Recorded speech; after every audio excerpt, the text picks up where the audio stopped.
Never saw a man meet death with finer courage. Don't let her stay in there too long.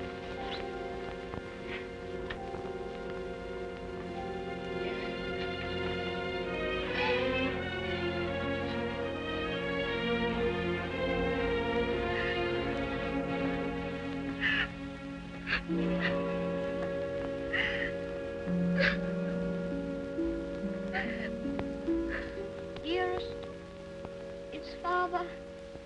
is Father well now? Yes, dear. He's well. He's quite well. But we have no one left now but each other. No one at all. My baby.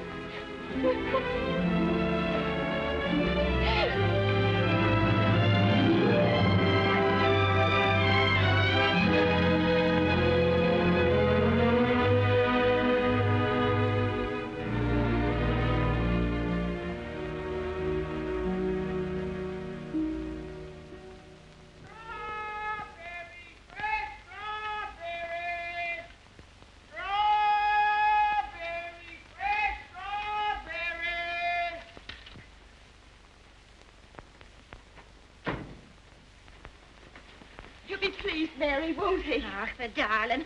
To think of him getting the like of that for his birthday. Sure, he'll be the happiest boy in all Brooklyn till he falls off of it. Yeah.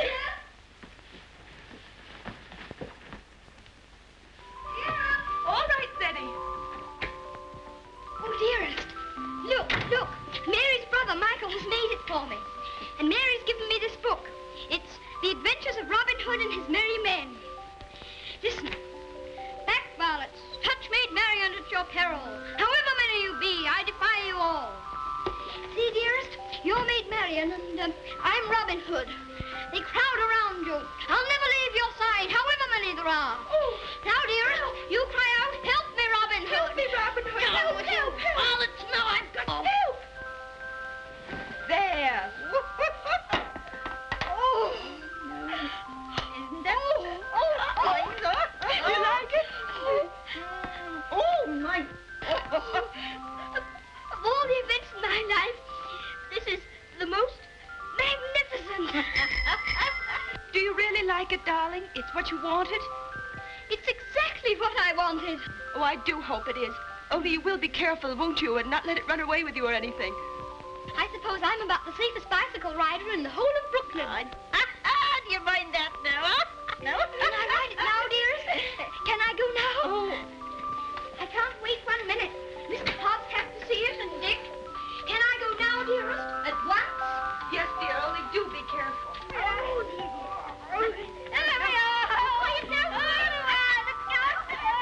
Ceddie, do be careful of the streetcars if you get off the sidewalk.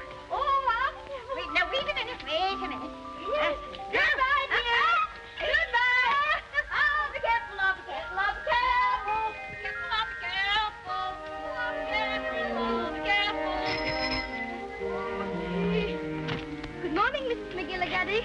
Good morning, Ceddie. A very good morning. How are your bones today, Mrs. McGilligaddy? Oh, none too good after the rainstorm yesterday. Oh, they ate last night something cruel. Ties me up in knots, the rain does. Does it? How very peculiar. But it's a fine day to go bicycle riding. Oh, I suppose so. For them that has bicycles and can ride them. I suppose everybody who has a new bicycle will take it out and ride it today. Glory be to goodness, and whose bicycle might that be? It's mine. It's my birthday present from Dearest. Oh, it's a daisy show. Fine enough for the president to ride. And it has all the latest improvements. Oh, sure, it sounds like the bells of St. Patrick.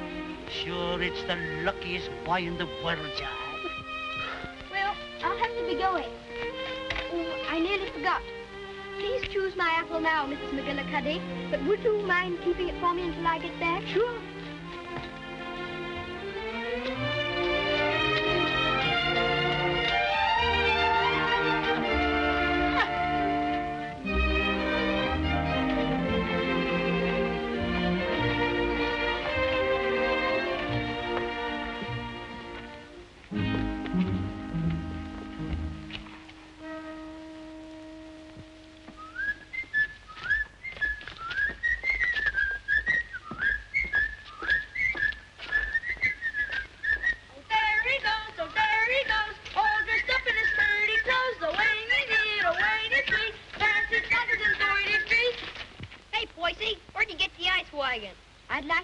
righty. Give us a little ride, will you, Bub? I'm sorry, no. Scared I'll get it dirty? No, but I'd rather ride it myself. All right. Hey, English, when'd you get back from dear old London? I'm not English. I'm an American. Now, where'd you get that kind of gab? My father was English, if it's any of your affair. Oh, does your mother know you're out? Don't you dare talk about my mother. Mama's pet, Mama's pet, Mama's pet. I think you'd better take your hand off that wheel. Want to make anything out of it? I want to make you get out of the way. You don't dast, you sissy cat. Sissy cat! Wait a minute, Ceddie. Don't let him bluff you. I'll be right there.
Why couldn't that copper leave us alone? We had him licked. Thanks terribly for coming to my rescue, Dick. Oh, Nix, that makes us even for me giving you the mumps. They didn't even scratch it. Gee willikers, where'd you swipe that? Dearest gave it to me. Isn't it magnificent? It's a Lollapalooza. I want you to be the very first person to ride on it. Oh, thanks.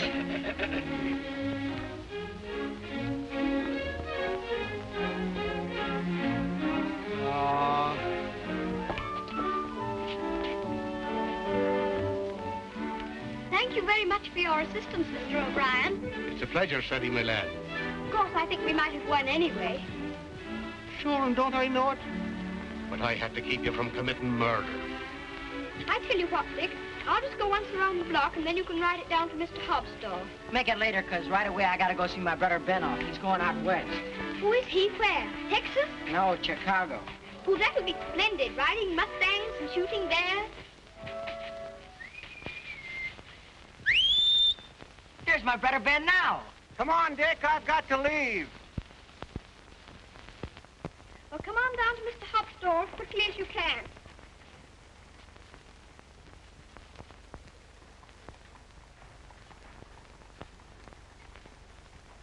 What do you say to a little birthday party?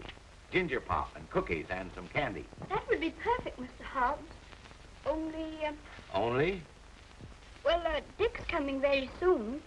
And I was thinking, if we could wait. I guess there'll be enough to go around. There's a lump coming, I think. Quite a big one. What are you reading, Mr. Hobbs? Ah, that's the way they go on now. British aristocracy.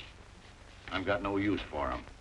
Earls and marquises going around as if they was lords of creation, wearing their coronets. Did you ever know any marquises, Mr. Hobbs? Or earls? I should say not. I'd just like to catch one of them inside here, that's all. I'll have no grasping tyrants sitting around on my cracker barrels. Perhaps they wouldn't be earls if they knew any better. Oh, wouldn't they, though? They just glory in it. It's in them. They're a bad lot. Here you are, Dick. Just in time for Ceddie's birthday feast. Gee, Manetti, ginger pop and everything. Here's to your health, Ceddie. Many happy birthdays. Thank you very much, Mr. Hobbs. Why, Mary. Come on home, darling. The mistress is wanting you. Oh, glory be. Would you look at your face? I'm very sorry, Mr. Hobbs, but I shan't be able to stay for the feast. Is there anything wrong with Dearest? Not at all, sure there's nothing the matter with her. What's happened, Mary? Now, don't be asking me any questions. Queer, strange things happening to it. If you forgive me, Mrs. Errol, you must not disregard the great position to which your son has fallen heir through the death of his uncle, your late husband's brother. But what it amounts to, Mr. Havisham, is that you want to take my boy away from me. Mrs. Errol, you must remember that I'm acting quite impersonally and simply as the lawyer of the Earl of Dorincourt. The Earl of Dorincourt disowned his son and has refused to recognize his grandson until now. Why should I give up my boy? Oh, I'm afraid I've been very stupid, Mrs. Errol. I should have told you. My instructions are that you shall accompany Lord Fauntleroy to England. Oh. However, I must remind you that Lord Dorincourt is not very friendly toward you. He's an old man and has always had very strong prejudices against America and Americans and was bitterly opposed to his son's marriage. He's fixed in his determination not to see you. You live at the lodge, and a suitable income will be provided for you. The only stipulation is that you make no attempt to visit your son at the castle, nor even enter the park gates. There's your sister, Mary. Hello, Bridget. Why, what's the matter? Mrs. Michael, it's worse. We've no money and we can't pay the rent. I don't know what I'm going to do about the children. I'll let you not be bothering me now, Bridget. I've more important things to attend to. I wonder what your husband's wishes would have been in this matter. You knew my husband? Yes, I knew Captain Errol well and liked him, as everybody did. He was greatly attached to his old home. Yes, I know. He, above everyone, would have appreciated what this means to your son, the very great advantages you have. Yes, you're right. My husband would have wished it. Mr. Havisham, I must ask you to let me tell Ceddie about this in my own way and in my own time. He must never know his grandfather dislikes me. If he did, it would make it harder for them to be friends. Very well. Your son will thank you for this when he's a man. I hope his grandfather would love Ceddie. He has a very affectionate nature and has always been loved.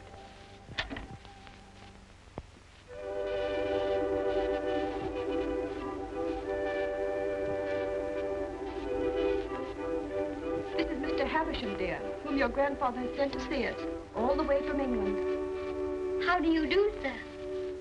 So this is little Lord Fauntleroy.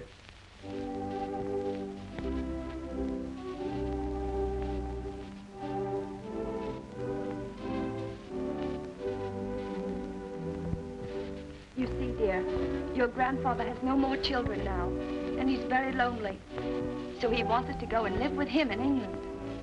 Because he's an earl, and you are his heir, you will have a new name, Lord Fauntleroy.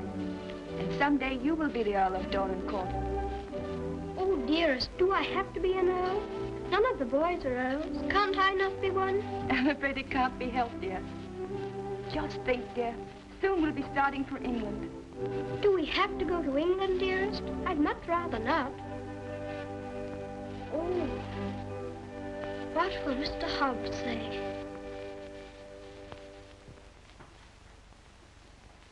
Anything else, ma'am? How much is your table butter? 13 cents a pound, ma'am. 13? Why, the last I bought was only 12.5 cents. That must have been last month. It's 13 today. Oh, indeed. Well, never mind the butter. Heavens and earth, if prices go any higher, we'll all starve to death. Nay. Good day, ma'am. Hello, Ceddie. What's the matter? Mr. Hobbs, do you remember what we were talking about yesterday morning? It seems to me we was talking about England. Yes, and earls, don't you remember? Oh, yes.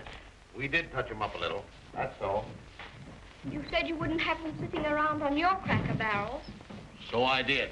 And I meant it, too. Just let 'em try it, that's all. Mr. Hobbs, one is sitting on this barrel now.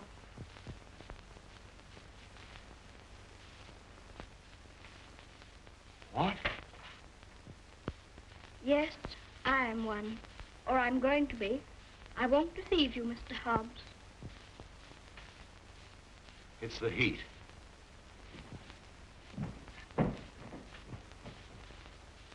It is a hot day. How do you feel? Got any pain?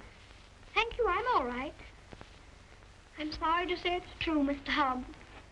Mr. Havisham, he's a lawyer, came all the way from England to tell us about it. My grandfather sent him.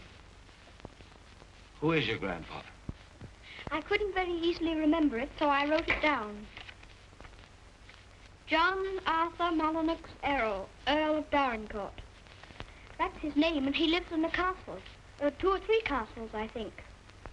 All his sons have died now. That's why I shall be an earl. Now I'm Lord Fauntleroy. Well, I'll be jiggered. One of us has got a sunstroke. Oh, no, we haven't. We'll have to make the best of it, Mr. Hobbs. What did you say your name was? Cedric, Errol, Lord Fauntleroy. Well, I am jiggered. Well, you always did talk more English than American. You think there's no getting out of it?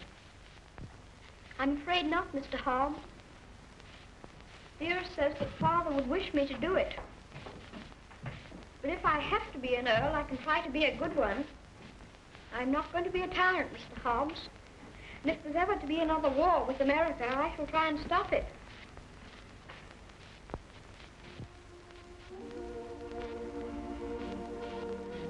England's a long way off, isn't it? It's across the Atlantic Ocean. That's the worst of it. Perhaps I shan't see you for a long time. I don't like to think about that, Mr. Hobbs. Well, the best of friends must part.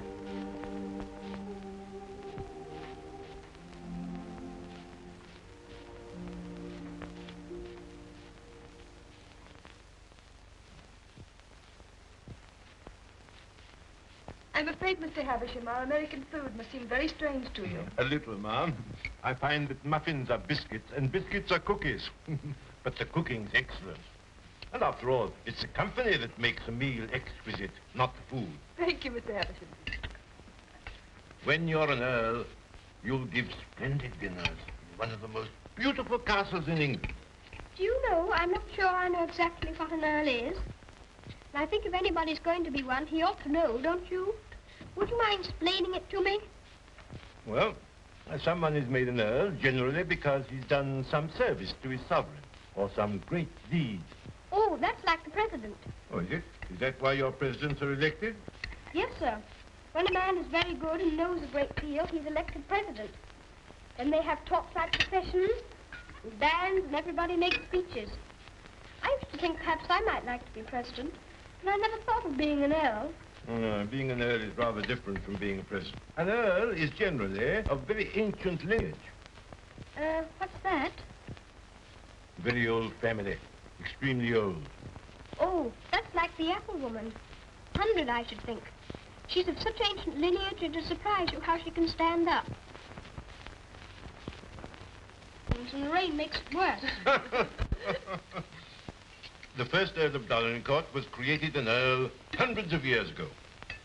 Well, well, that was a long time ago, wasn't it, dear? Many earls have been very brave men and have fought in great battles. I should like to do that myself. My father was a soldier and a very brave man, as brave as George Washington. I'm glad earls are brave. That's a great fountain. Would you excuse me a moment, please? There's someone I must see. Oh, certainly, of course. There's another advantage of being an earl. Some of them have a great deal of money. That's a good thing to have. I wish I had a great deal of money. Do you? Why? Well, there's so many things a person can do with money. A little tent to put her stall in, and a stove. And I'd give her a shawl, because then her bones wouldn't feel so badly. And what else would you do if you were rich? I'd buy Dearest all sorts of beautiful things. Dearest? I call Mother Dearest because Father did. And there's Dick. And who's Dick?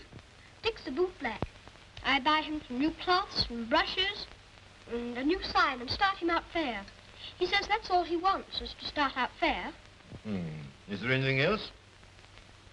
Well, I think Mr. Hobbs would like a gold watch and chain. But what would you get just for yourself if you were rich? Isn't there one particular thing you've dreamed of having? Yes. A pony. But I suppose that would be too much to even dream about. I'm so sorry. A poor woman who was in trouble came to see me. Oh, is it Bridget? Yes, dear. I wish we could do something for her. She has 6 children, and her husband is out of work. He has inflammatory rheumatism, and that's the kind of rheumatism that's dreadful. Before I left Dorincourt Castle, the Earl said that if you expressed any wishes, I was to gratify them and give you anything you desired. Now, here are £5. In your money, $25. If you have any desire to assist this poor woman, I'm sure your grandfather would wish it. Can I have it now? Can I give it to her this minute? May I be excused, please, dearest? Yes, Ceddie. Bridget! Bridget, wait a minute. Here's the money. My grandfather gave it to me. It's for you. That's a great deal of money, Mr. Havisham. We've never had very much. I'm just beginning to realize the great power Ceddie will have. Such a child still. I'm a little afraid. I think from what I've seen of him, that you have nothing to fear. Oh, I hope not. He mustn't be spoiled by all these wonderful changes.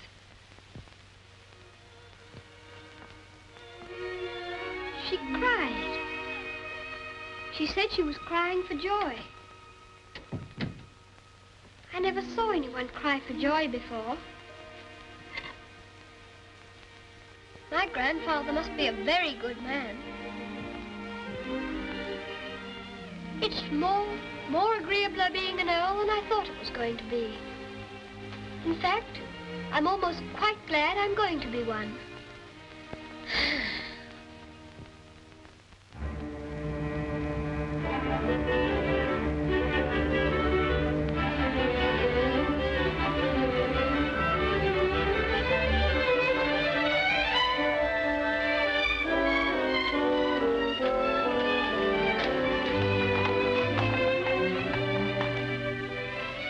We always liked that little house, didn't we, dearest?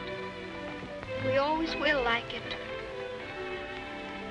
Yes, darling. Yes.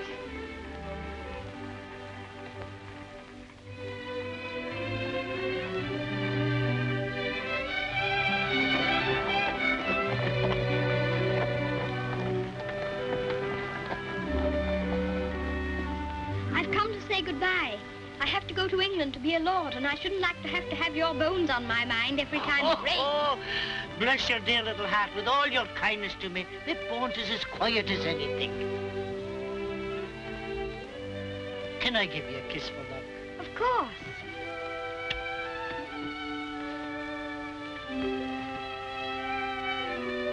Here's an apple to eat on the boat. Thank you very much. Oh, no, darling. Why should you pay? As my late husband used to say, this one's on the house. Thank you again. Well, goodbye. Goodbye, darling.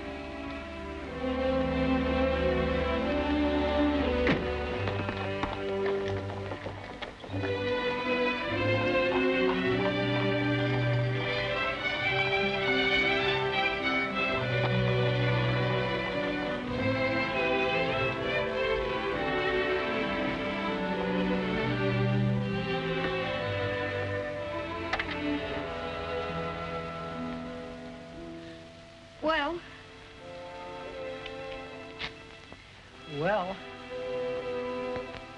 well, well, well, goodbye. I hope trade'll be good. Gee, if trade gets any better, I'll be rolling around in diamonds and pearls. That would be splendid, wouldn't it? I hope you have every sort of luck and happiness. Thanks, same to you, and I hope you think about us sometime when you're way over there, as they say, on foreign soil. I'll think about you all the time, and I'll write to you, and you must write to me. Here's where you send your letter. Gee, I wish he wasn't going away. Thanks, mister, for all the swell things you've done for him. He certainly deserves it. He's a game little kid. Gee, I almost forgot. Yeah, I bought this for you. It's a handkerchief. You can use it when you get among them swells. Oh, Dick, it's beautiful. It's extraordinary. I'll use it always. Thank you, Dick. Thank you very much. Well, goodbye. Well, goodbye.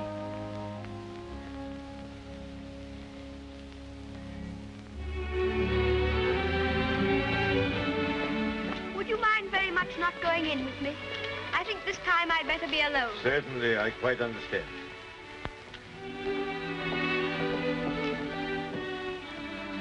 This is for you, Mr. Hobbs.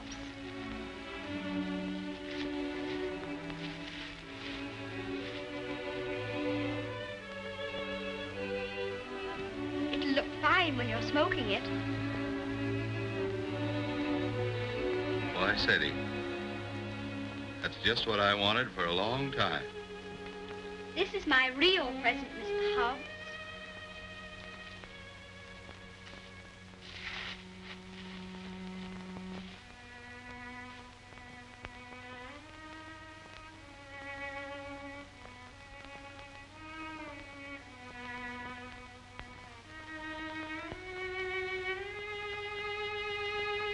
Something written on it, inside the case.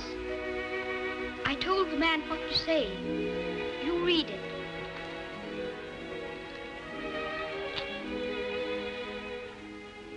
From his oldest friend, Lord Fauntleroy, to Mr. Hobbs. When this you see, remember me.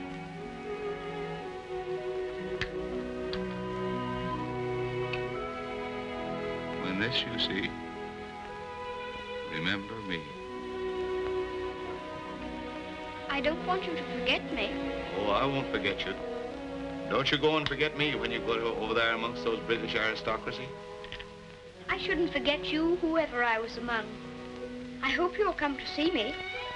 Perhaps my grandfather will write and invite you. You wouldn't mind him being an earl, would you? I mean, you wouldn't stay away just because he was one. Oh, I'll come and see you.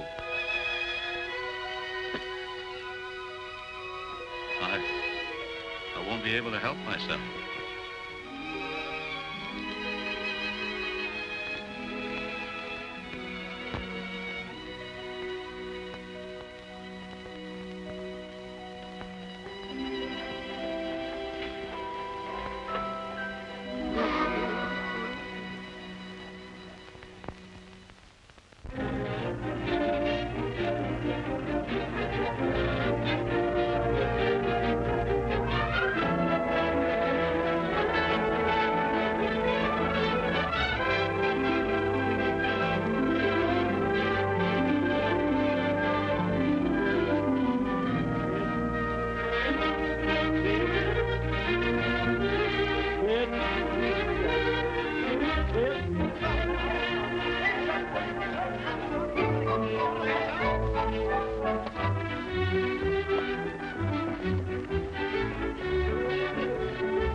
Castle, dearest? No, this is Court Lodge, where you're... Here's Mary. We had a splendid time in London, Mary. I'm so glad you came before us, Mary. We don't feel so strange finding you here to welcome us. I sure 'tis the great happiness I wish you, ma'am, in your lovely new home. This is Mrs. Baines, the cook, ma'am, and that's Susan, the parlour maid. I'm sure we'll do everything, ma'am, to make you comfortable. Oh, I'm sure you will.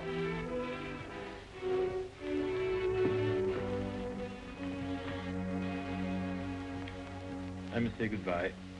The carriage is waiting to take me to the castle. I must tell the Earl of your safe arrival. He needn't go tonight. I'd so like to have him with me my first night here. No, I'm sure Dorincourt won't expect his grandson tonight. Tomorrow will be time enough. I dread so to tell him that we're not going to live together anymore. I'm a coward, I know, putting it off so long, but it's the most difficult, the most cruel thing I've ever had to do.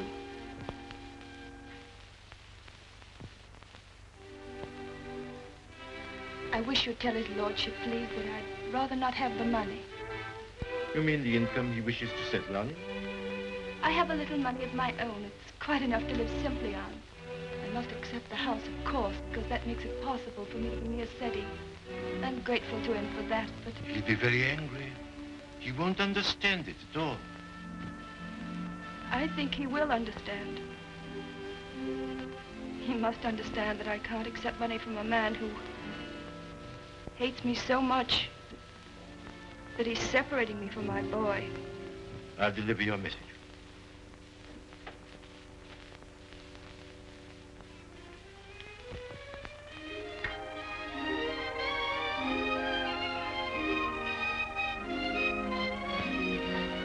I think it's beautiful here. Don't you, dearest?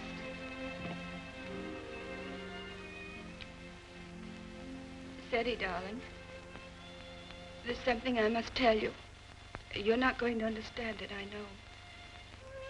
But I want you to believe me, as you always have, when I tell you it's for the best. Tomorrow, Mr. Havisham will take you to your grandfather, and you will live with him at the castle.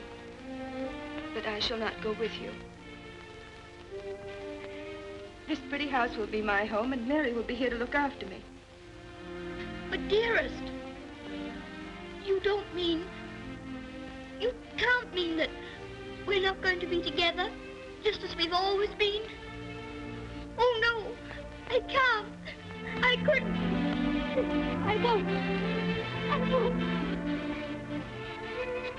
Ceddie, you must be brave and sensible. If there are some things you can't understand now, you'll understand them later. It's best for you to live there. There are good reasons why it is. You mean you want me to go away from you? Of course not, darling. But now you're growing older, and we must trust, help one another without asking any questions. You know, Ceddie, your grandfather loves you, wants you to love him. He's so kind, he wants you to be happy and to make other people happy. But, dearest, I can't be happy without you. But you won't be without me all the time. I'm not far from the castle here. You'll run in and see me every day. You'll love the castle. There'll always be something new and interesting to tell me. And I'll have things to tell you. Oh, Ceddie, we'll have such good times together. We'll be finding things out, both of us. We'll be explorers. Yes. Like Mr. Stanley and Mr. Livingston. That'll be exciting. And every night, when it grows dark, I'll put a candle in the window to guide you through the jungle, Mr. Stanley.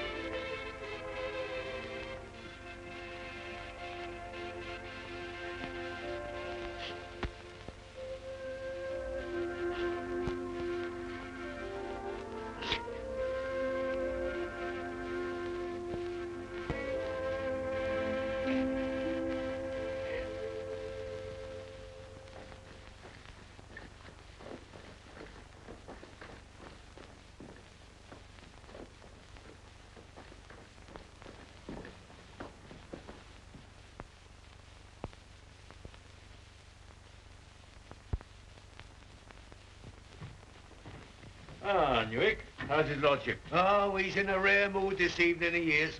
He told me to evict all the tenants if they weren't paid up. Oh, I dare say that'll be a job to your liking.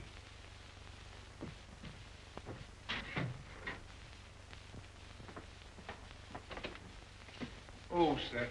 Ah, Purvis. Glad to see you again. I'm very glad to see you, sir. Oh, idiot! Do what you're told. I'm reading what's ordered. Gout. Oh, yes, sir. These last few weeks have been the worst I've ever known, sir. I'm surrounded by a lot of incompetent nincompoos. Shut the door, you blockhead! I can't stand him no longer, Mr. Purvis. He's too much for any man. Cursing and swearing and calling people out the names like he does. And it ain't just today, it's every day. Thomas, you brought in the 63 port. He prefers the 51. Oh, I to know he didn't say. Fix the other bottle. What business you got drinking port anyway in this condition? I can't feed and house every lady lout in the parish, and I won't. You and your poor.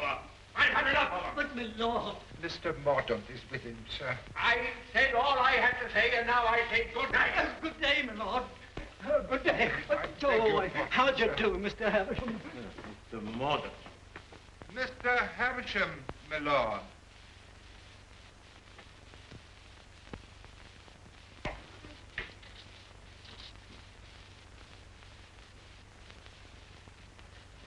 Well, Havisham. Lord? Come back, have you? Put that cushion right for me, will you? I careful.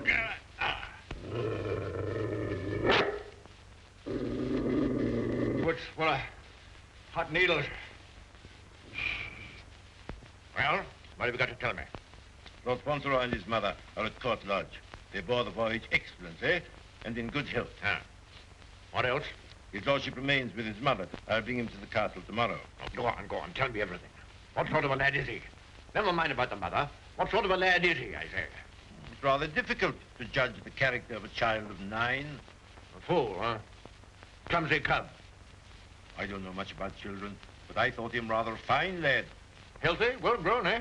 Apparently healthy, quite well grown. Straight limbed, well enough to look at. Rather handsome, my lord, as boys go. Huh. Although I'm scarcely a judge. I dare say you'll find him a little different from most English children. Oh, no doubt of that. American children are the most impudent and worst brought up in the world. I've heard that often enough. In his case, I would hardly call it impudence. The difference is, I think, that he's lived more with older people than with children. But I should call it a mixture of maturity and childishness. Exactly. Beastly, impudent, bad manners. That's what it is. I have a message to deliver from Mrs. Errol. I want none of her messages. The less I hear of her, the better. But this is rather an important one. She prefers not to accept the income you propose to settle on her. What's that? What do you say? She says it's not necessary. That is, the relations between you are not friendly. Not friendly? I should say they were not friendly. Mercenary, sharp-voiced American. Lord, you could hardly call her mercenary. She's asked for nothing. Ah, all done for effect. She thinks she can wheedle me into seeing her. Thinks I shall admire her spirit, but I don't. She shall have the money sent to her whether she likes it or not. She won't spend it. I don't care whether she spends it. She shall have it sent to her. She shan't tell people that she's got to live as a pauper because I'm doing nothing for her. Huh?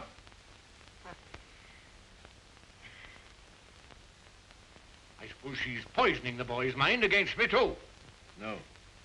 I have another message that'll prove to you she's not done that. I won't care.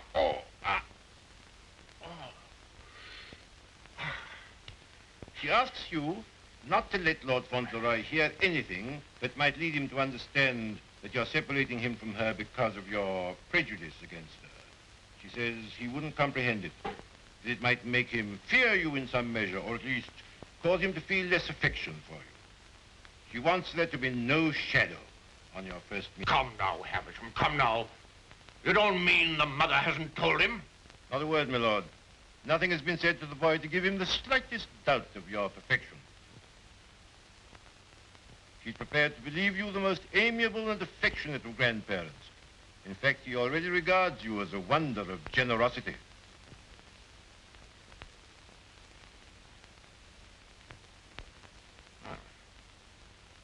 Huh? I would suggest, my lord, that Fauntleroy's impressions of you depend entirely upon yourself. I make a further suggestion, that you'll succeed better with him if you take care not to speak slightingly to him of his mother. The boy's only 9. Nevertheless, those 9 years have been spent at his mother's side. She has all his affection. So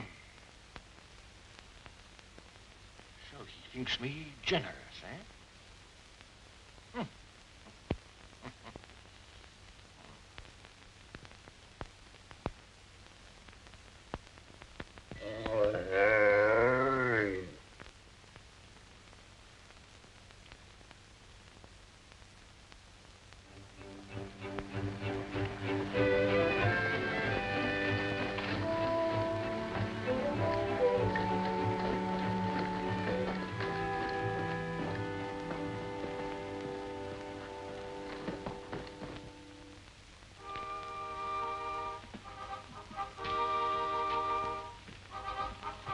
Davis, this is Lord Fauntleroy. My lord. How do you do? Thank you, my lord.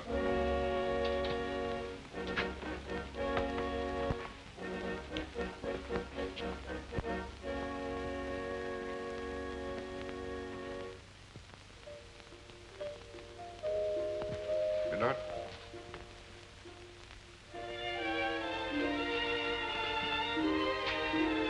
This is Lord Fauntleroy, Mrs. Mellon. Lord Fauntleroy, this is Mrs. Mellon, the housekeeper. How do you do, ma'am? I shouldn't know his lordship anywhere, sir. He has the captain's face and way. Oh, was it you who sent the cab? I'm ever so much obliged to you, ma'am. How do you do? He's a great day, this, sir. Where's his lordship? In the library, sir. Lord Fauntleroy is to be sent to him alone.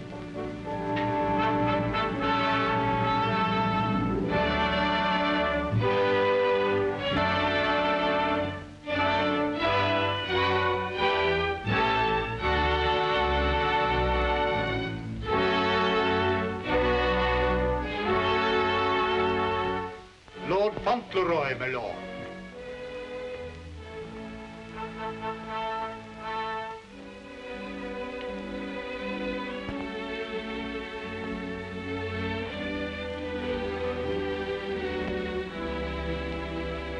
Dougal, come back, sir.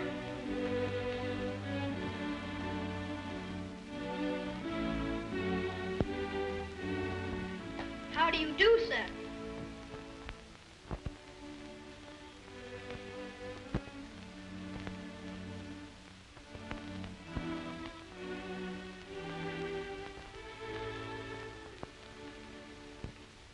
Are you the Earl?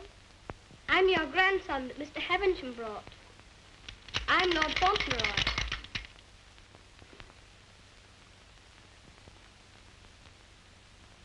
I hope you are quite well. I'm very glad to see you. Ah, you're glad to see me, are you? Yes, very.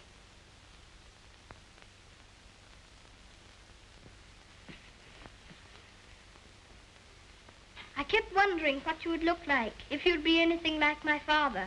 Oh, and am I?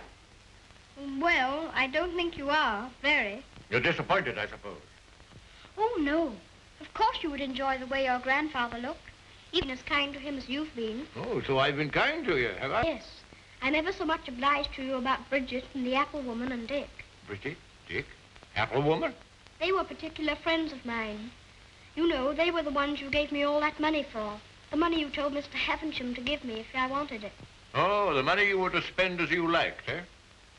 So you spent it all on these people, did you? Bridget, Dick, and the apple woman. Yes, and I gave Mr. Hobbs a gold watch and chain and a pipe. I put some poetry in the watch. It was, "When this you see, remember me." I'm going to miss Mr. Hobbs very much. Who is Mr. Hobbs? He was our grocer. Fancy vegetables and groceries, you know. He's my closest friend. Mr. Hobbs is a very clever man. Do you know he can recite the Declaration of Independence right through? Oh. What's the matter? I just remembered you might not like to hear about the Declaration of Independence. I forgot you were an Englishman. Huh? You forgot you were English too, didn't you? Oh, no, I'm an American. You are English. Your father was an Englishman. I was born in America. You have to be an American if you're born in America. You don't... I beg your pardon for predicting you. Mr. Hobbs says that if there's ever to be another war, that I should have to be an American. But I promised him that if there were to be another war, I should try to stop it. You would? Dinner is served, my lord. Now, be careful, man. Be careful. Careful, man, careful. Oh. Oh. Would you like me to help you? You can lean on me, you know. Once when Mr. Hobbs hurt his foot with the potato barrel falling on it, he used to lean on me. You think you could do it? I think I could. I'm very strong. I'm 9, you know. You lean on your stick on one side and on me on the other. Well, you may try. Just lean on me. I'll walk very slowly. Don't be afraid of leaning on me. I'm all right, if it isn't a very long way. You see that old fellow in red velvet? He was the 10th Earl of Dorincourt. King George I decorated him for services during the war with Spain and Austria. He was tremendously strong. Bend a bar of iron between his hands. You get your strength from him. How very interesting. Did you ever try putting your foot in hot water and mustard? Mr. Hobbs used to. Arnica is a very good thing, too, they tell me. Ah, thank you. I'll try it.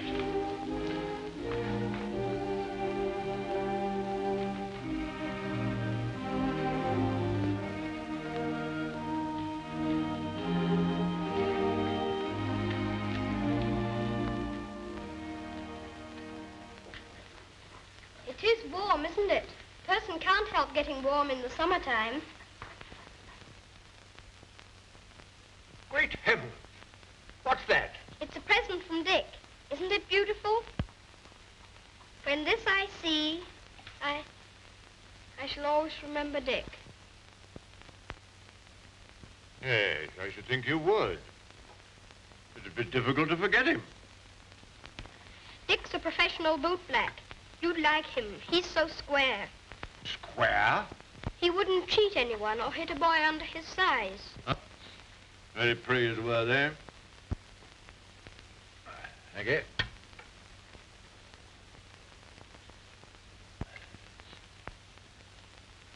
What's the matter?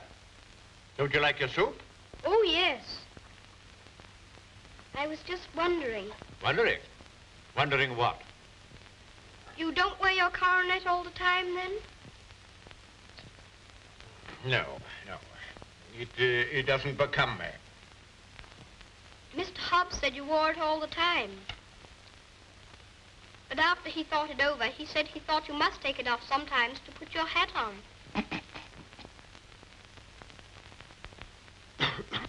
Yes, I take it off occasionally.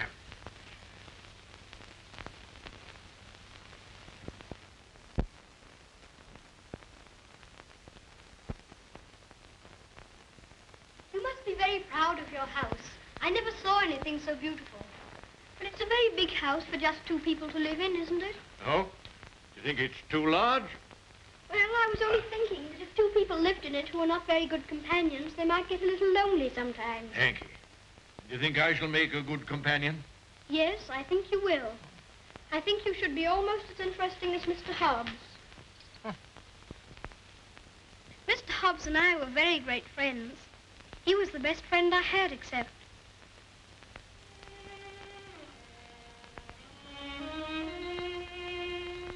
Fauntleroy, what are you thinking of?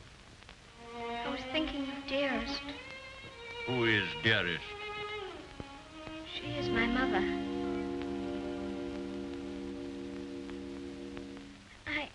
I think I'd better get up and walk up and down.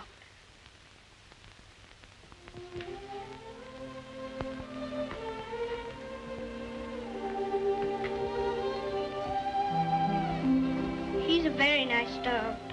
He's my friend. He knows how I feel. How do you feel?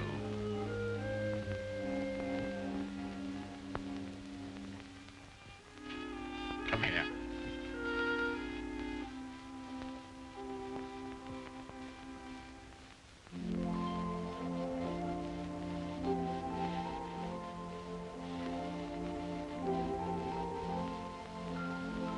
You see, I never was away from my own house before. It makes a person feel a strange feeling when he has to stay all night in another person's castle instead of his own house. But Dearest is not very far away from me. She told me to remember that. And after all, I'm 9, you know. And I can look at the picture she gave me. Look, you press the spring and it opens, and there she is.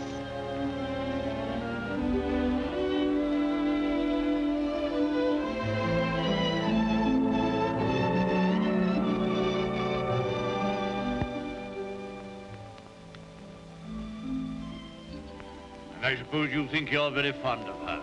Yes, I do think so, and it's true. Mr. Hobbs and the others were my friends. But Dearest is my close friend. My father left her to me to take care of. When I'm a man, I'm going to work and earn money for her.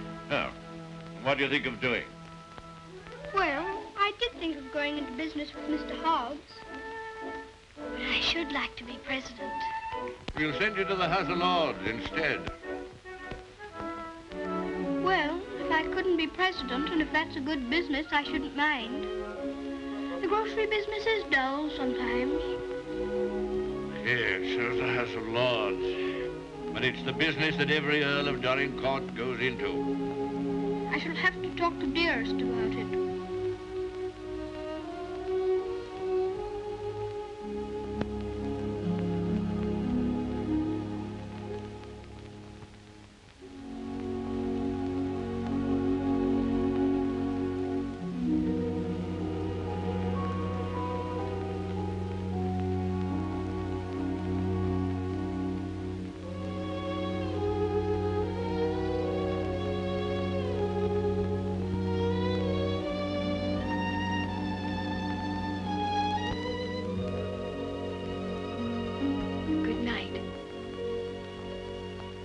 Keep you all the night.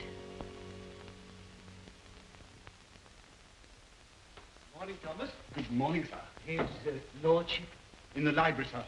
And such goings-on I never heard in all my life. Do you think it'd be all right for me to see him? Oh, yes, sir. He's expecting you.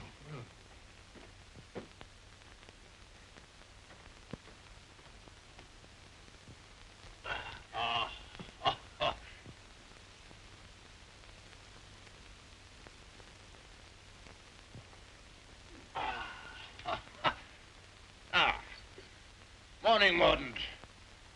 Found a new employment, you see. Any good at marbles, Mordaunt? My muscles are a little stiff, my lord, but I'll see what I can do. Oh, pity about that. I'd forgotten about your age.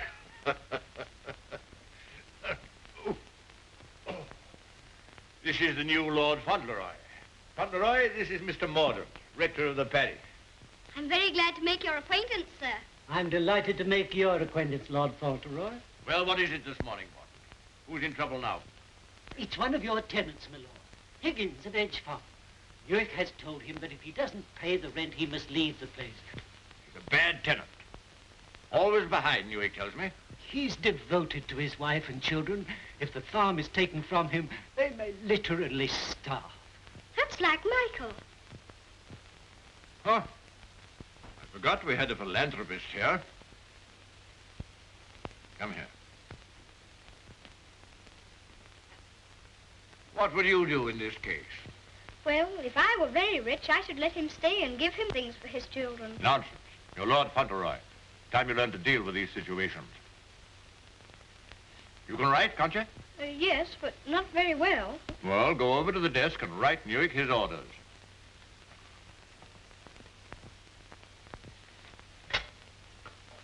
Now, what must I say? You must say, Higgins is not to be interfered with for the present.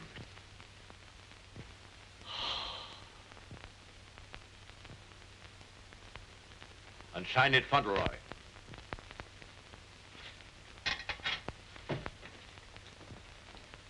Do you think it will do?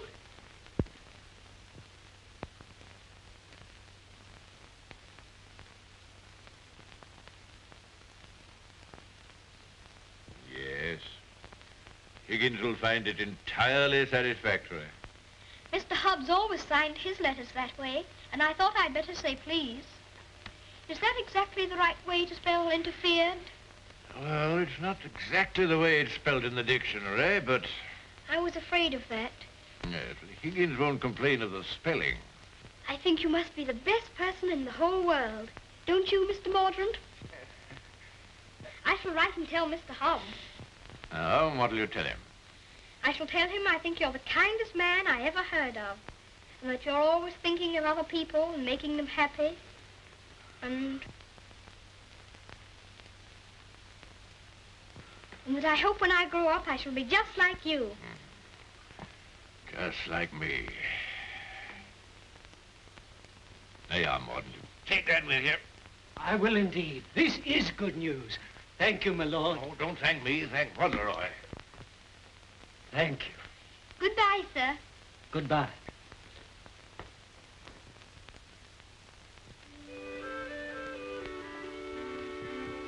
May I go to see Dearest now? I think she'll be waiting for me. There's something for you to see in the stables first. Ring the bell. In the stables?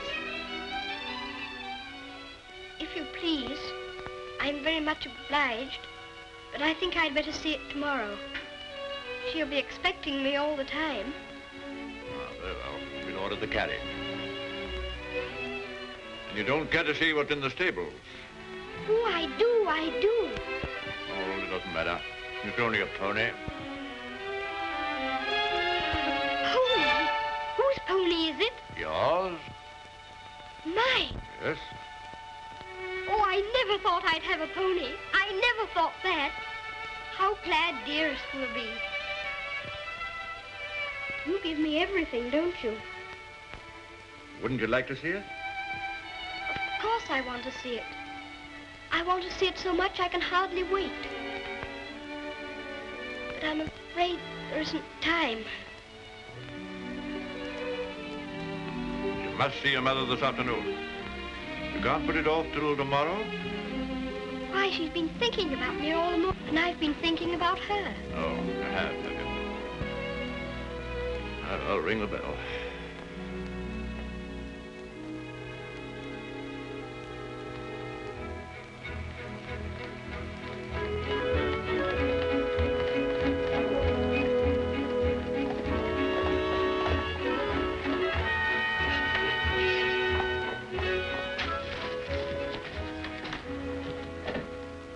Let me give you your stick. Just lean on me when you get out. I'm not going to get out.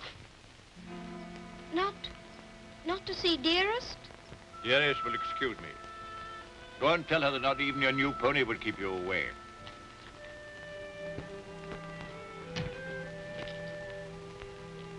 She'll be disappointed.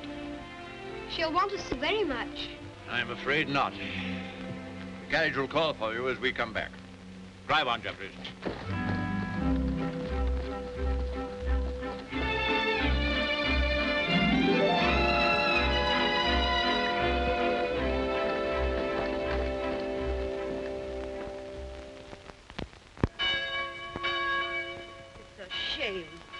From his own mother. Cook at Court Lodge was telling Sarah she'd never have worked for a sweeter lady, Mrs. Errol. The letter was written by the little gentleman his own self, signed with his name to. Fauntleroy, as large as life. The little precious. Aye, that's the mother. Pretty young thing, too. Good morning, ma'am. Good morning. God bless you, ma'am. Thank you. Good morning, ma'am. Good morning. It's his lordship coming to services.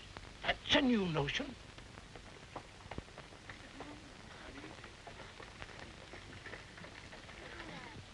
say even his gout's improving.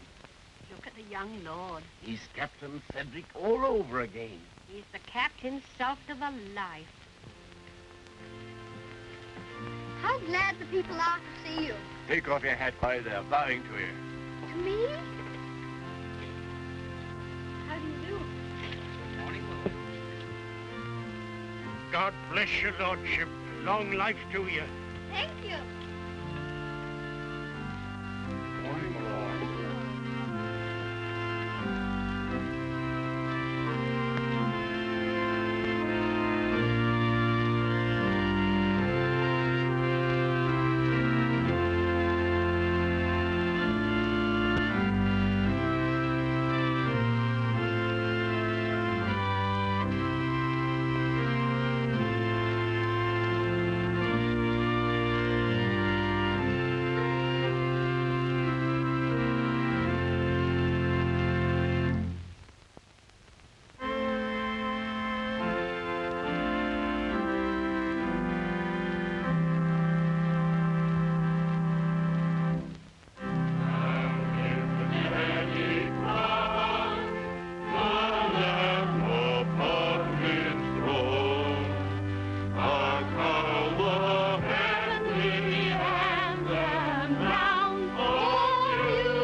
Oh, is this Mr. Higgins?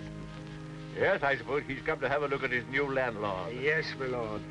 I understand his young lordship was kind enough to speak for me, and I thought I'd like to say a word of thanks. I've got a great deal to thank your lordship for. Oh, I only wrote the letter. It was my grandfather who did it. You know how good he always is to people. Is Mrs. Higgins well now? Yes, your lordship. The missus is better since the trouble was took off her mind.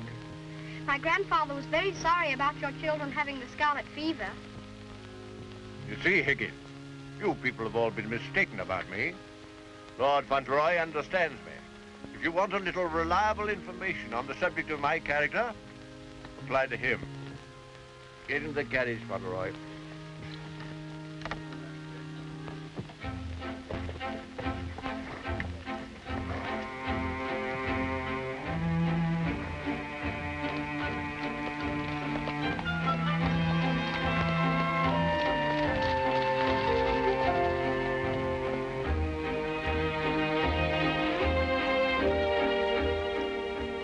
Your mother very much? Yes, sir. I miss her all the time. You don't miss her, do you? I don't know her. I know, and that's what makes me wonder. She told me not to ask any questions, and I won't, but... See her almost every day, don't you? Isn't that enough? We used to see each other all the time. And we could tell each other things without waiting. Well, don't you ever forget about her? No, sir, never. I shouldn't forget about you, you know. If I didn't live with you, I should think about you. All the more.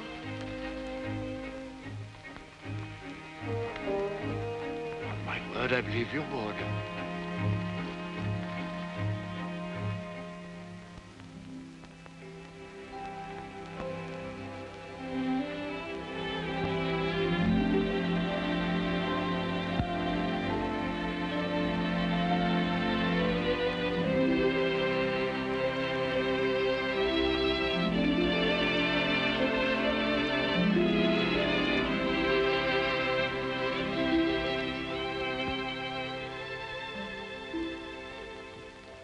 is such a good Earl, he reminds me of you. He is a universal favorite.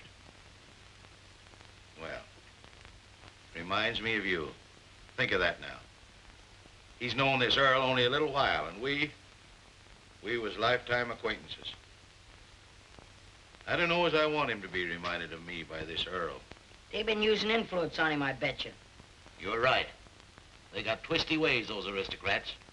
They'd wheedle their little finger around your heart as soon as look at you. All for their own purposes, mind.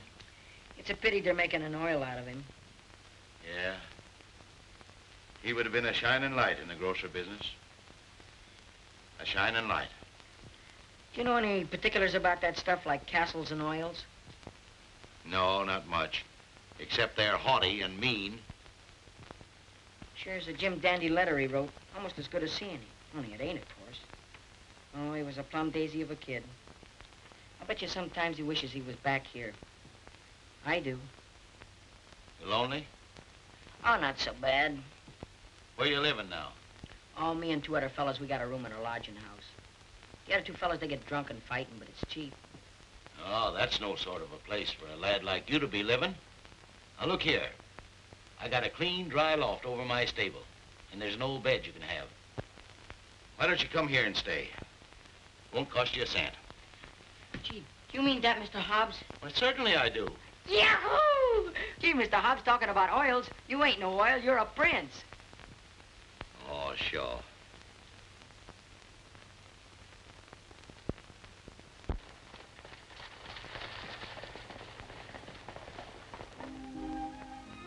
I wonder whether he will have an American accent. My dear, won't it be interesting if he has the Dorincourt eyebrows? When do we see the mother? Shh. I believe she's supposed to be kept in the background.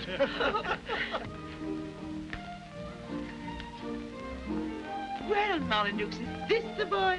Yes, Constantia, this is the boy. Fauntleroy, this is your great aunt, Lady Lorridale. How do you do, great aunt? How do you do, young man? You're like your father. I loved him more than most people in this wicked world. Oh, did you know my father? Know him? Of course I do. Oh, then you must meet Dearest. She will enormously like to talk to you about him. You see, I was the only one she could talk about him to who knew him. And I was so small when he... Yes, Fauntleroy, this is your great uncle, Sir Harry Lorridale. How do you do, sir? Hear you're fond of horses. I confess to you, Constantia, that what you'll probably see for yourself. There's a risk of my becoming rather an old fool about him. Becoming? By the way, the mother, what does she think of you? I don't know. I haven't asked her. You must come over to Lauderdale Park one day and see us. There are some new cocker puppies in the kennels. You shall have your pick. Oh, thank you very much indeed, Uncle. Only Dougal might be offended. You see, he's very fond of me, and I really shouldn't like to hurt his feelings. Hurt his feelings. That's a good one. Did you hear that, Connor? Hurt his feelings. This is Miss Herbert Fauntleroy. I want you to be great friends with her. How do you do? Have you met Dougal? He shakes hands beautifully. Shake hands with Miss Herbert, Dougal. He's a great friend of mine. I like making friends, don't you? Yes, I do. May I be your friend? And Dougal. Oh, yes, if you please. Que lumbago, Fortescue. Better, I hope. Thanks. Much better. I've known Dorincourt as well as anyone could know him for 35 years. And that's the first time he's ever bothered to inquire about my health. Most extraordinary. Havisham, you're late. What's kept you? Beg your pardon, my lord. I was detained by extraordinary news. News? What? What news? Not now, if you don't mind. Later, my lord, later.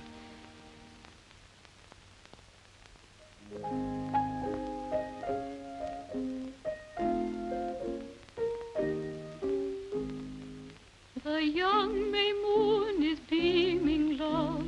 The glowworm's lamp is gleaming, love. How sweet to roam through Mona's grove, while the drowsy world is dreaming, love. Then awake till rise of sun, my dear. The sage's glass will shun, my dear. Or in watching the flight of bodies of light, he might happen to take thee for one, my dear. Charming, charming. What a sweet song. Delightful, my dear. Thank you, my dear. Thank you. Do you like music? Yes, I like it when you sing it. Dear me, Lord Fauntleroy, why do you look at me so? I was thinking how beautiful you are. Oh, Fauntleroy, make the most of your time. When you're older, you'll not have the courage to say that. Nobody could help saying it. Don't you think she's pretty, too? Well, we're not allowed to say what we think. Lord Fauntleroy shall say what he thinks. I'm sure he thinks what he says. I think you're prettier than anyone I ever saw, except Dearest. I think she is the prettiest person in the world. I'm sure she is. And I must tell her how kind you've been to me. I never was at a party before, and I've enjoyed myself so much. Oh, I beg your pardon.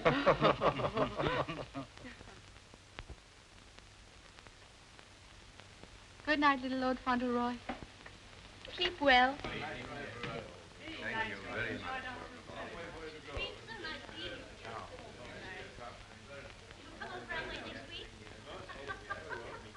Good night. So glad you came.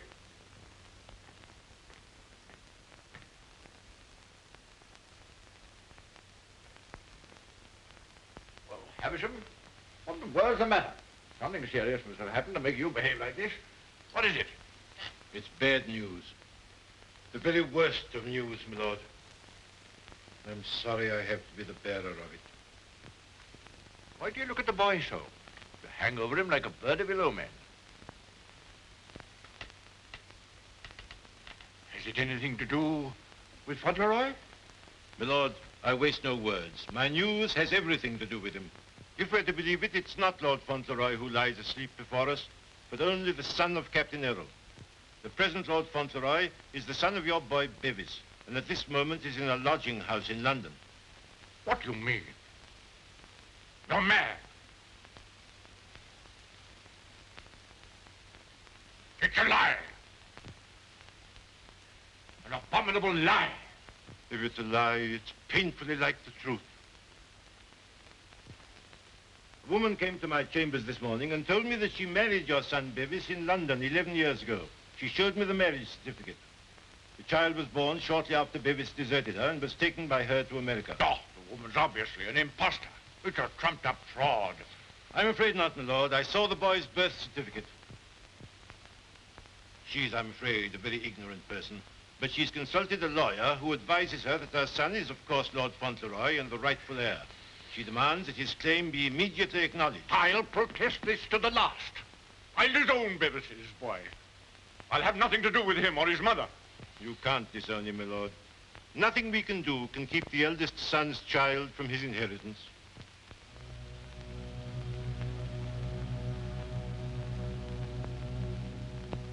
The woman you say is an ignorant, vulgar person, eh?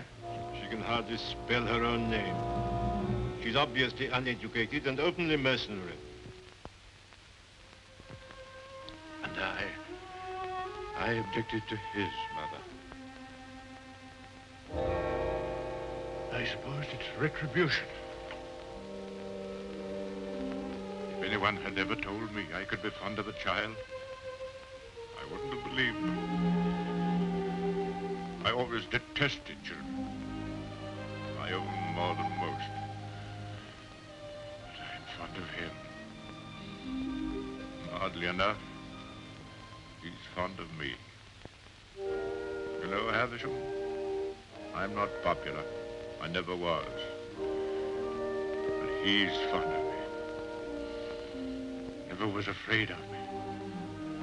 Always trusted me. Yes, Havisham. He'd have filled my place better than I filled it. He'd have been an honor to the name.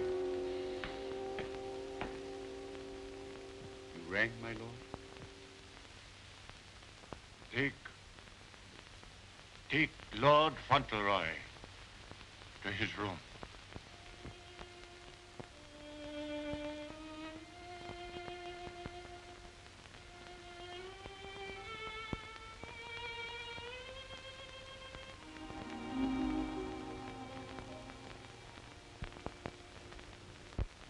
What a pity.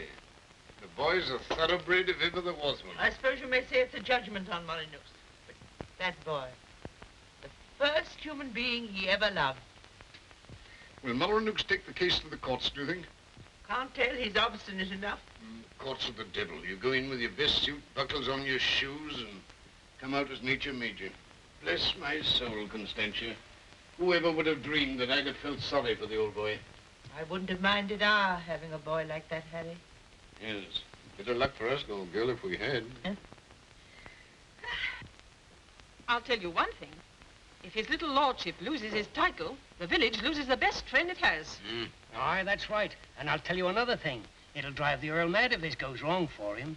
Why, he's been so proud of the boy, you'd hardly believe it if you knew him for what he was before. And the new one's no lady, that's sure. Bold-faced thing, that's what she is. The dark-eyed, brazen-faced wench. Is the Earl coming now with Mr. Avisham?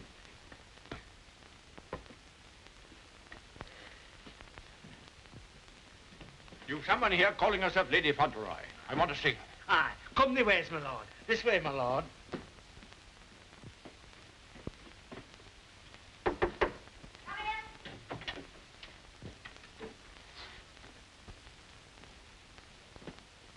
Earl of Dorincourt.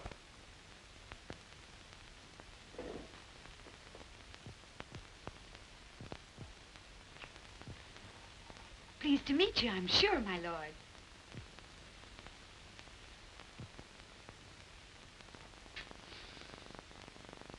Bevis?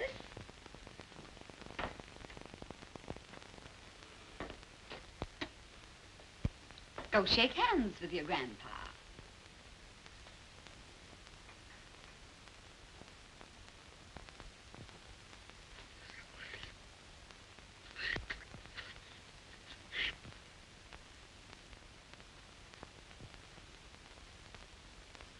So that's the way you're going to treat your grandson, is it? Ah, you needn't try to look so fierce about it. He's your grandson, all right. Yes, my lord. We have proof of the young gentleman's birth. He is the son of the late Lord Fauntleroy. Allow me to introduce myself. Joshua Sneyd, at your service. My card. I've already had the pleasure of making Mr. Havisham's acquaintance. Lady Fauntleroy has placed all the evidence in my hands. I can assure you, my lord, it is sufficient to justify her case should it come into court.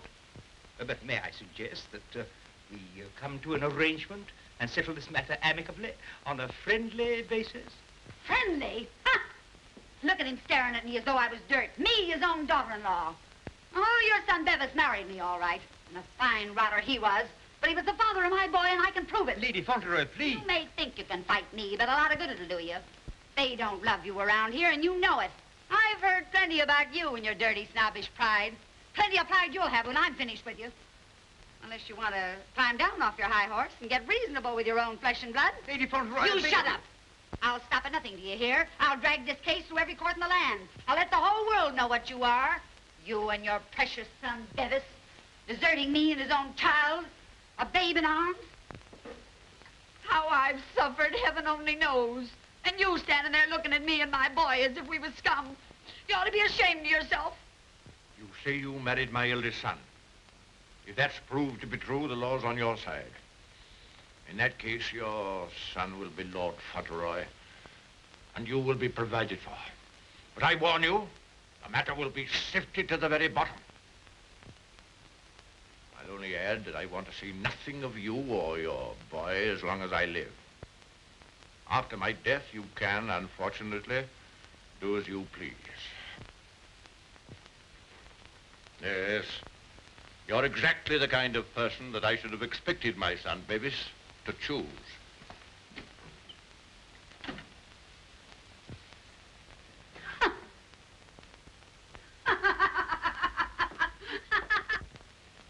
I'm afraid, Dorincourt, there can be no two opinions. At least that's how I see it. You agree, Semple? Yes, I'm afraid we can see it no other way. But it's monstrous.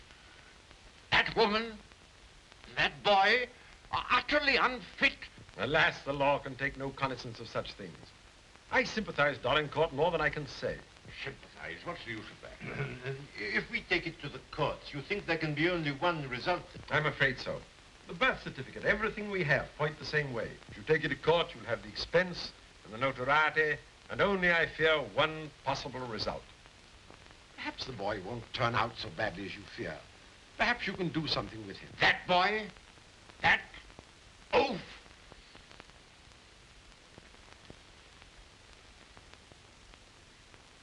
With the other one. Yes. I have no other course but to accept your judgment. Come, Havisham. Thank you, Lord. And you, Mr. Semple.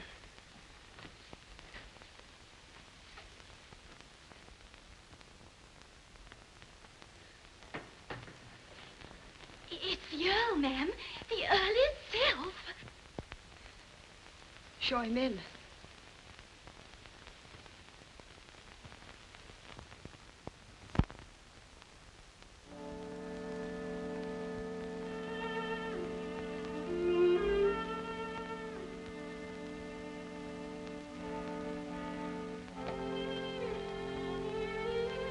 Mrs. Errol, I believe.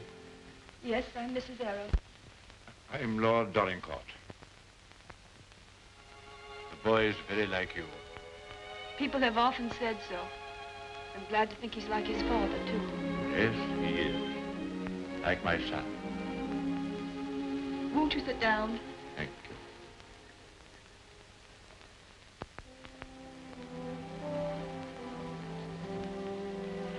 I've come to tell you that I've had the very best, the highest legal opinion. I'm sorry. This outrageous woman and her child. Perhaps she cares for him as much as I care for Ceddie, my lord. Her son is Lord Fauntleroy. Mine is not. Yes, I'm afraid you're right. Perhaps you would have preferred that Ceddie should not be the Earl of Dorincourt. It's a very magnificent thing to be the Earl of Dorincourt, my lord. I know that. But all I care about is that Ceddie should be what his father was. Brave, just, and kind, always. A striking contrast to what his grandfather is, eh? I haven't had the pleasure of knowing his grandfather. I know my little boy believes you. I know that Ceddie loves you. Would he have loved me if you told him why I didn't receive you at the castle? No. Honestly, I think not. That's why I didn't wish him to know. Well, there are very few women who wouldn't have told him. Yes, Ceddie is fond of me. And I'm fond of him. I can't say that I was ever fond of anyone before. But he pleased me from the first. I'm an old man, and I was tired of my life. But he's given me something to live for. More than that. More than that. I'm proud of him.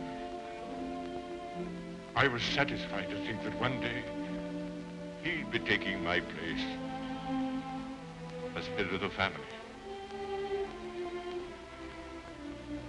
I'm miserable. Miserable.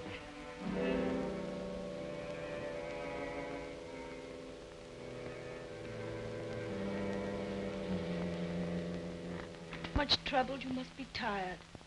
And you need all your strength. Thank you.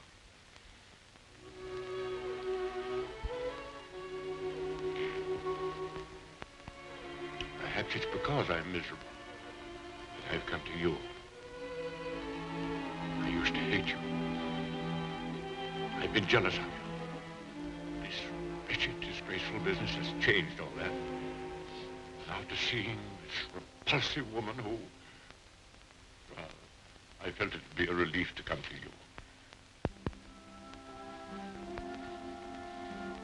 I'm an obstinate old fool, I suppose. I know I've treated you badly. But I've come to you because the boy cares for you. And because I care for him.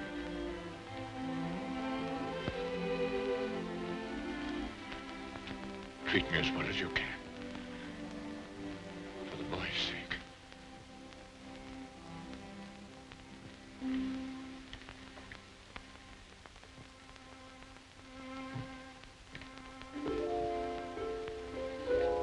Whatever happens, he shall be provided for. Ceddie shall be taken care of now and in the future. Always. Thank you. You like the house? Oh, very much. It's a cheerful room. May I come back again and talk this matter over? As often as you wish.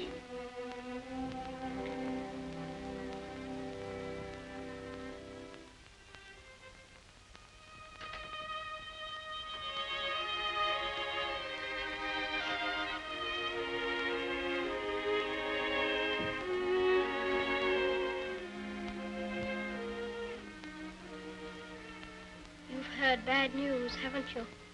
Yes. The worst. And I'm not Lord Fauntleroy anymore, am I? No. She's beaten me.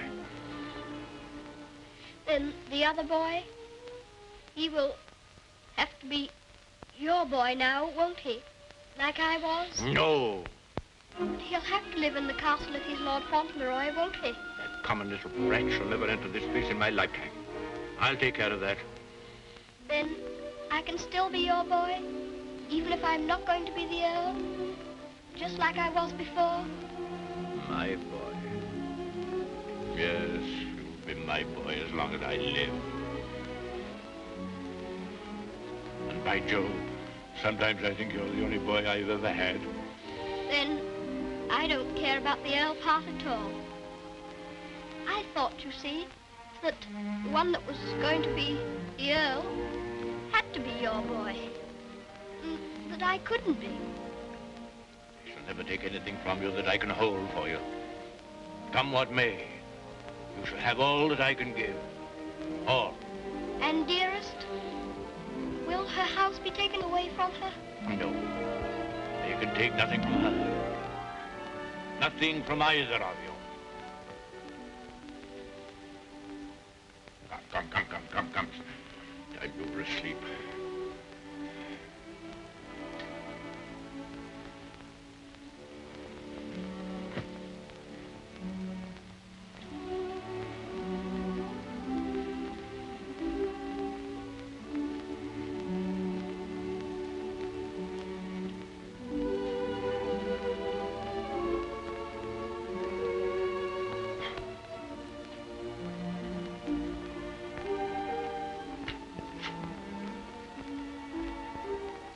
Good night, Grandfather. Good night, my boy.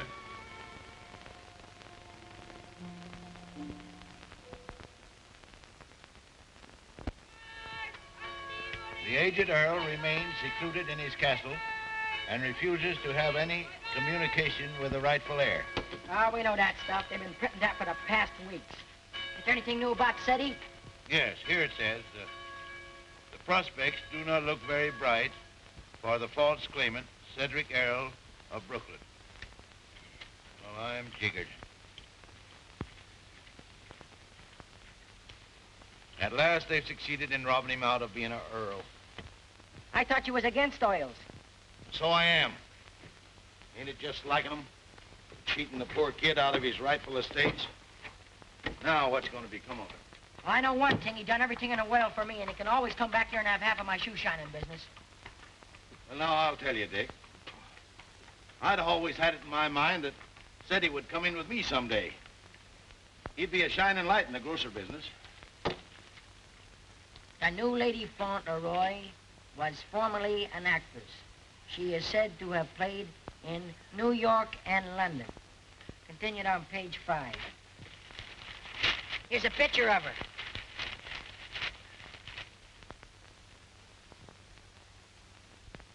Holy mackerel. What's the matter? Here, look at this. It's her. Her? She ain't no aristocrat, she ain't. I know her as good as I know you. It's Minna, Ben's wife. Your brother? Sure. You mean it's some kind of hocus pocus? Sure I do. Well, I'm jiggered. She was married before, but I never heard of her having no other kid but Ben's kid. You mean the one Ben went out to Chicago to look for? Sure. Maybe she had another kid in England. Maybe she did and maybe she didn't. We'd ought to do something about this. You're dead right we oughta. But we gotta get the proper advice. Gee, I wished I knew Alderman Murphy. I know Alderman Murphy. You do? Yeah, come along. Let's go right now.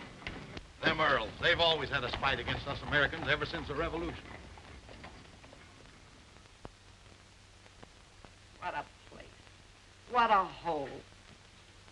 I'm sick to death of it. Cooped up here, week in and week out with nobody to talk to. You're complimentary. I wasn't meaning to be. And grateful. You're getting your money, aren't you? Business is business, you know. Business. I'm sick of business. I want some fun. Why don't you go up to London for a while? London? Not on your tintype. Nothing but please that old devil up at the castle better than to see me clear out. Well, I'll stay here in this rotten country pub. You've lived in worse places in your time, I've no doubt. That's none of your business. You keep a civil tongue in your head or I'll hand you your walking papers. I wouldn't. What do you mean? Just what I said. I wouldn't try anything like that, Minna.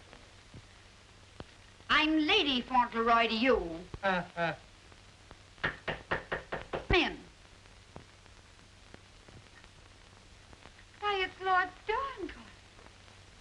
Why, this is a pleasure, a real pleasure, I'm sure. Won't you take a... Hello, Minna. Why, hello, Dick.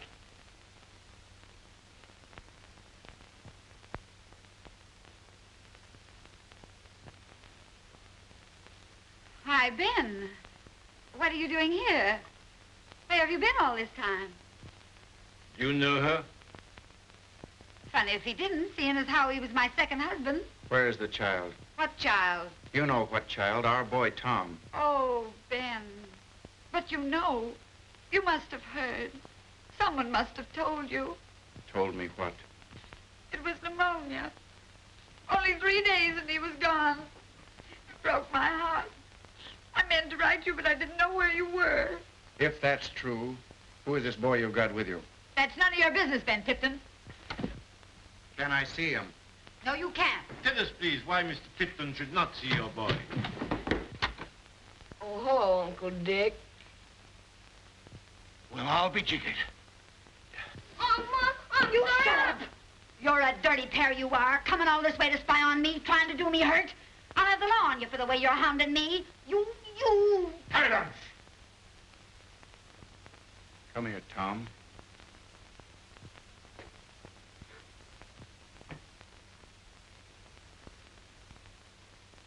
I knew nothing of this, my lord, I assure you. There's a little matter of a forged birth certificate.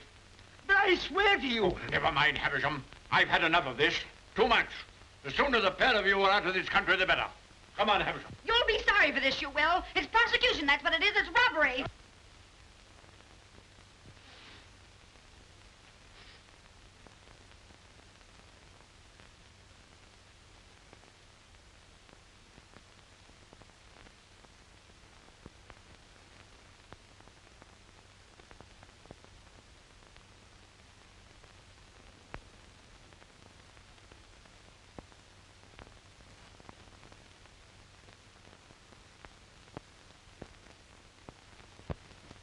This will be somewhat in the manner of a museum, my lord? Well, not exactly a museum, Mr. Hobbs. They're portraits of my ancestors. Your aunt's sisters. All of them? I'll be jiggered. Your great-uncle, he must have had a family. Did he raise them all? I mean that they were earlier distinguished members of the family. Do you know, Earl, I used to have a very poor opinion of you aristocracy, but I've changed. I'll take you, for instance. You're a pretty good sort, even if you are an Earl. I'm very gratified.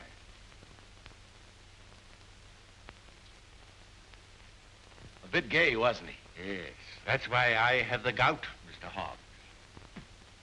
Oh. And they was all Earls. And Ceddie's going to be one. And own all this. And he'll be worthy of it, Mr. Hobbs. Sure he will. All these Earls.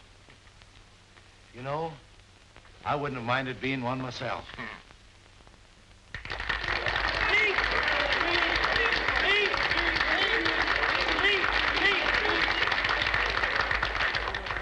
very much.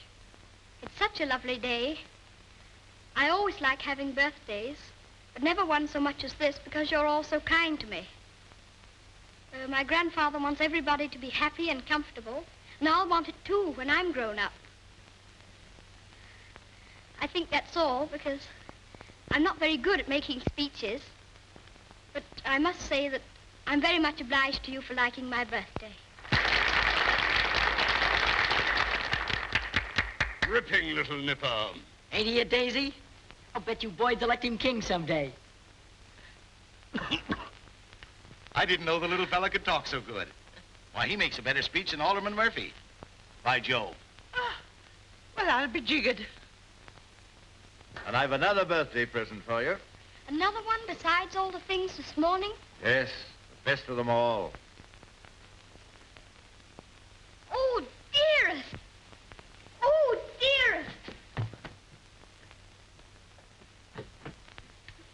Oh, dearest, I was wanting you here. I was wanting you here so terribly much. Were you, darling? Fauntleroy, your mother's come to live with us in the... To live with us? To live with us for always? Are you sure you really want me? We've always wanted you, but we weren't exactly aware of it. Well, Mr. Hobbs, it's so nice having you here with us. I dread to think of you ever going back to America. Not to live there. Not to live there. America's a good enough country for them that's young and stern, but there's faults in it. There's not an aunt's sister among them. Nor an Earl.